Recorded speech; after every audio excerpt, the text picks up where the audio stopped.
hello लोगोफोर बरायबाय बड' जब info अफिशियेल YouTube चेनेलाव आसा खालामो नोंथांमोना गासैबो मोजां दङ दा फाइनाली लोगोफोर एग्जाम डेट ओंखारबाय आसाम फरेस्ट डिपार्टमेन्ट एसआई आरो लोगोसे आसाम पुलिसनि आरो लोगोसे गोबां पस्टनि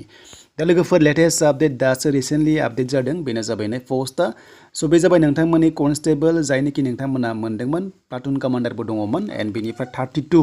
एसिस्टेन्ट जेलार नोंथांमोना बेयाव मोन्दों एन्ड 265 फरेस्टार ग्रेड 1 बेनि एग्जाम आरो लोगोसे एसआई दङ 42 vacancy AB battalion commando and बेनिफ्राय एसआई नि आरो बियो एन्ड 16 पस्टआ जाबाय एसआई बाव बियो स' नोंथांमोना पुलिस कमिउनिकेसननि आन्डाराव एपिआरनि आन्डारावहाय एन्ड 17 सब इन्सपेक्टर दंबावो इउबि लेभेलाव एन्ड बेनिफ्राय 5 भेकेन्सि बे जाबाय एसआई लेभेलाव स' नोंथांमोननि थाखाय लेटेस्ट नटिफिकेसन दा लोगोफोर कनस्टेबलनि फरेस्टना जाथ'वाखै नाथाय बे आसाम फरेस्टार ग्रेड 1 नि दा फाइनालि गाबोन समफोरनि गेजेरावनो काट अफ मोनसिगोन आरो नोंथांमोना एग्जाम होनो मोनसिगोन बे एग्जामा माब्ला जागोन डिटेल्सआ फैजोब्बाय डेट ओंखारजोब्बाय बेनो जाबाय अफिशियेल नटिफिकेसन नोंथांमोननि एग्जामा जागायसिगोन बेनो जाबाय 10 AM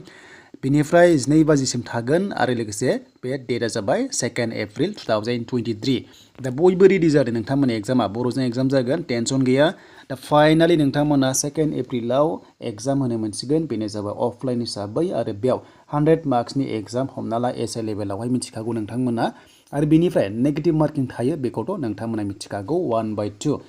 दा नोंथांमोननि फरेस्टार ग्रेड 1 आबो थासिगोन बेयाव कनस्टेबलआ फैथ'वाखै आरो जेब्ला फैयो आं नोंथांमोननो लाबोगोन आपडेटखौ बेनिफ्राय एग्जाम सेन्टार ओंखारखाबाय एन्ड बेनिफ्राय नोंथांमोना एडमिट मोनगोन 20 मार्चनिफ्राय आरो एग्जाम सेन्टारा जाबाय नोंथांमोना लखिमपुर डिब्रुगड़ जरहाट कार्बि आंलं कामरुप एम दङ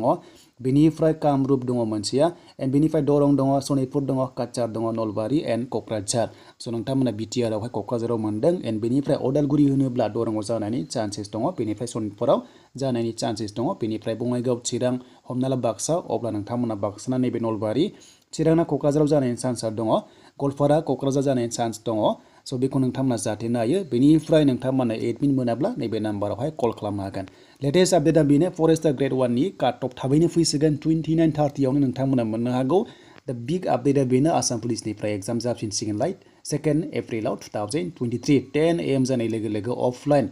गावनि बर' रावजोंनो एग्जामखौ नोंथांमोना होनो हागोन दा बे भिडिअखौ हानायसेबां शेयार खालाम लोगोफोर मानोना लेटेस्ट आपडेट जाहाथे नोंथांमोना फरायखायो सिलेबासखौ फल' खालामदो बेनिफ्राय गाबोन नोंथांमोना सिलेबास भिडिअ मोनगोन A to Z नोंथांमोना गाबोन लाना फैगोन अल द बेस्ट बयनिसिमबो आसा खालामो नोंथांमोना भिडिअखौ मोजां मोनोबा लाइक खालामगोन